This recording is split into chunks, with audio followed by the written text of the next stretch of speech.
ஓம் முருகா போற்றி, கந்தா போற்றி, கடம்பா போற்றி, கதிர்வேலா போற்றி, அறுபடை வீடு கொண்ட முருகப்பெருமானே போற்றி போற்றி. என் செல்ல பிள்ளையே, மின்னல் வேகத்தில் மிகப்பெரிய மாற்றம் வரும் 25ஆம் தேதிக்குள் நடக்கப் போகிறது. இந்த முருகப்பெருமான் சொல்வதை கேள், ஆனந்த கண்ணீர் விடுவாய். முருகா, தர்மத்தின்படி தூய வாழ்க்கை நடத்துவதால் தான் இப்படி துயரங்களை சந்திக்கிறேன் என்று நினைக்க வேண்டாம். நேர்மையாக வாழும்போது சில கஷ்டங்கள் வாழ்க்கையில் வரத்தான் செய்யும். அதற்காக வழி நெறி தவறி வாழ்க்கையை நடத்தினால் அது உனக்கான அழிவைத்தான் தரும். அந்த அழிவை நீயே தேடிக்கொள்வதற்கு சமமாகிவிடும். உனக்கான வெற்றிக்கான செய்தியை கேள். ஒரு பந்தய குதிரையின் இலக்கு வெற்றியின் எல்லை மட்டுமே. அது ஓடுகின்ற போது ஓடுதளத்தின் அருகில் உள்ள புல்லையோ வேறு எதையுமே பார்க்காது. ஏனென்றால் அது தனது இலக்கை மட்டும் நோக்கி ஓடிக்கொண்டு இருக்கிறது. அதுபோலத்தான் நீயும் உன் இலக்கை மட்டும் நோக்கி சென்று கொண்டே இருந்தால் உனக்கான வெற்றி நிச்சயம். அதை விட்டு வேறொரு பக்கம் திரும்பி பார்த்தால் செய்யப்போகும் இலக்கில் தவறு, தோல்வி நிச்சயமாக அடைந்து விடுவாய். இந்த முருகப்பெருமான் சொல்வது சரிதானே? உனக்காக நான் இருக்கிறேன், கவலை வேண்டாம். உன்னுடைய லட்சியத்தை அடைய அதற்கான முயற்சியில் மட்டும் சென்று கொண்டே இரு. அதைத்தான் உன்னிடத்தில் நான் பலமுறை சொல்கிறேன். வழியில் எதுவும் வந்தால் அதை கடுகளவும் பொருட்படுத்த வேண்டாம். நீ வெற்றி பாதையை நோக்கி சென்று கொண்டிருக்கிறாய். தொடர்ந்து சென்று கொண்டே இரு. துணிந்து போராடு. உனக்கான வெற்றி நிச்சயம். வெற்றி என்னும் தீபத்தை நான் உன் வாழ்வில் ஏற்றத் தொடங்கிவிட்டேன். நீ அதை அணையாமல் பார்த்து கொள்ள வேண்டும். பிறகு உன் முயற்சியை தொடங்க ஆரம்பித்து விடு. அது விடாமுயற்சியாக இருக்க வேண்டும். புரிகிறதா? முதலில் வெற்றி என்றால் என்ன என்பதை தெரிந்து கொள். அளவுக்கு அதிகமான பணத்தை தேடிச் செல்வதா, இல்லை புகழை தேடிச் செல்வதா, அல்லது உடல் நலத்தை பாதுகாக்கும் வழியை நாடிச் செல்வதா? இவைகளெல்லாம் வெற்றி என்பது இல்லவே இல்லை. முழுமையான வெற்றி எதுவென்றால் நாம் வாழும் வாழ்க்கையில் நிறைவாக வாழ்வது மற்றும் அடுத்தவர்களுக்கு வழிகாட்டியாக இருப்பது. மேலும் மற்ற உயிர்களை மதித்து அவற்றுக்கு துன்பம் தராமல் இருப்பதே சிறந்த வெற்றி. ஆம் செல்லமே, உன் எண்ணம் வெற்றி அடையும். நிச்சயமாக திடீரென திருப்பம் உண்டாகும். எல்லா சிக்கல்களையும் நீ கடந்து கொண்டுதான் இருக்கிறாய். நிம்மதியை மட்டும் இழந்து விடாதே. உன் வாழ்க்கையில் இந்த முருகப்பெருமான் உனக்கு சோதனையை கொடுத்து பொறுமையை சோதிப்பேனே தவிர என்றும் உன்னை வேதனையில் வீழ்த்த மாட்டேன்.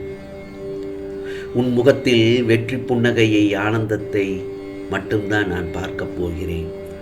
உன் உள்ளத்தை பதற்றப்படாமல் வைத்துக்கொள். எதிர்காலம் சிறப்பாக அமையப் போகிறது. நீ என்னுடைய செல்ல பிள்ளை என்பதை அந்த தருணத்தில் உணரப்போகிறாய். உனது வாழ்க்கையை யாருக்காகவும் விட்டுக் கொடுக்க வேண்டாம். உன் எண்ணத்தையும் விட்டுக் கொடுக்க வேண்டாம். என் பார்வை உன் மீது இருந்து கொண்டேதான் இருக்கும். இந்த முருகப்பெருமான் மீது நம்பிக்கை கொண்டு உன் பாதையில் வெற்றி நடை போட்டுக்கொண்டு சென்று கொண்டே இரு. உன்னுடனே நான் வந்து கொண்டிருப்பேன். விழாமல் தடுமாறாமல் நான் பார்த்து கொள்கிறேன். உன்னுள் இருக்கும் கவலைகளை பிறரிடம் சொல்லாதே. ஏனென்றால் சிலருக்கு எப்போதும் நீ கஷ்டப்பட்டு கொண்டே இருக்க வேண்டும் என்று கேடு நினைப்பவர்களிடம் போய் நீ உன் கவலைகளுக்கு ஆறுதல் தேடுவது போல ஆகிவிடும். அப்பேற்பட்டவர்கள் உனக்கு முன்பாக உதடுகளில் வருத்தம் தெரிவித்து மனதளவில் நீ படும் துயரங்களை கண்டு மனம் மகிழ்கிறார்கள். உண்மைதானே?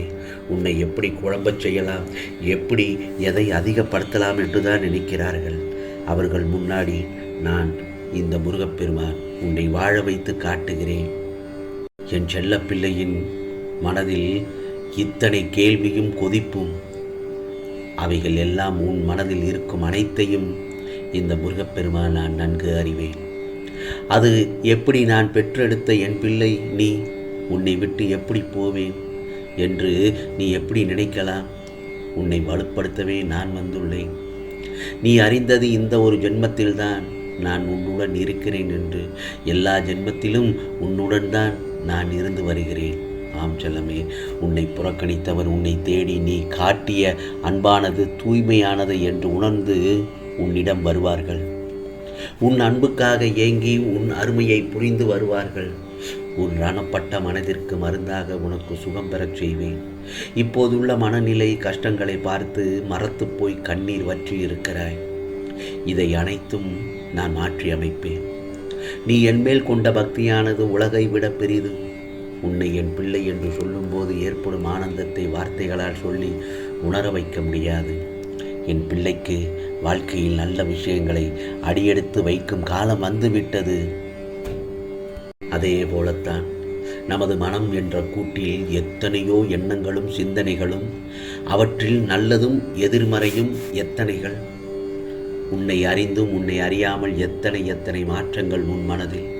இவைகள் எல்லாம் காற்றைப் போல அலைந்து கொண்டே இருக்கும் சமயத்தில் உன் மனம் என்பதற்கு அமைதி என்ற வார்த்தையே எப்படி நுழையும்? சொல் பார்க்கலாம். உன் மனதை முதலில் சாந்தமாக வைத்துக்கொள். உன்னை மாற்ற இந்த முருகப்பெருமான் அமைதியாகவும் செயல்படுவேன். கோபம் கொண்டும் உன்னை மாற்றவும் செய்வேன். எனக்கு தேவை என் பிள்ளை மனதில் இருக்கும் எதிர்மறைகளை அறவே மாற்றி நேர்மறையாக மாற்றுவதுதான் என்னுடைய குறிக்கோளாகும். ஆகவே வாழ்க்கையில் அமைதியின்மை, கோபம் இவைகள் எல்லாம் உன்னை எல்லா விஷயங்களிலிருந்தும் தூரப்படுத்தி கொண்டிருக்கிறது. உறவுகளிடமிருந்தும் தூரப்படுத்தும் அவை. அதனால் உன் மனதில் எழும் கோபத்தை குறைக்க முதலில் எல்லாவற்றையும் சாதாரண கண்ணோட்டத்தில் எடுத்து பழகு. கோபத்தை கட்டுப்படுத்த முடியவில்லை என்று நீ நினைத்தால் இந்த முருகப்பெருமானை மனதார நினை. ஓம் முருகா சரணம், ஓம் முருகா போற்றி, ஓம் முருகா கந்தா கடம்பா என்று என் நாமத்தை நினைத்து என் கோபமானது என்னையும் என்னை சுற்றி உள்ளவர்களையும் ஒருபோதும் காயப்படுத்திவிடக்கூடாது என்று மனதார நினைத்து என்னை நோக்கி பிரார்த்திக்க தொடங்கிவிட்டாயா? நிச்சயம் சிறிது நேரத்தில் உன்னில் எழும் மாற்றங்களை நீ உணர்வாய். இது கோபத்திற்கு மட்டும் பொருந்தும் மருந்துகள் அல்ல. உன் மனம் சஞ்சலமடைந்தாலோ, மனம் அமைதி இல்லாமல் இருந்தாலோ, புத்தியும் மனமும் நேர்கோட்டில் இருந்தால்தான் உன் முடிவுகளும் அதை நோக்கி முற்படும் காரியங்களும் முறையாக அமையும் அல்லவா? ஆகவே மனம் முடிவு எடுக்க முடியாமல் தடுமாறினால் நீ என்னை நினைத்து, மனதார நினைத்து என்னை அழைத்து என்னை தியானிக்கலாம். நிச்சயம் உன்னுள் ஒரு தெளிவு பிறக்கும்.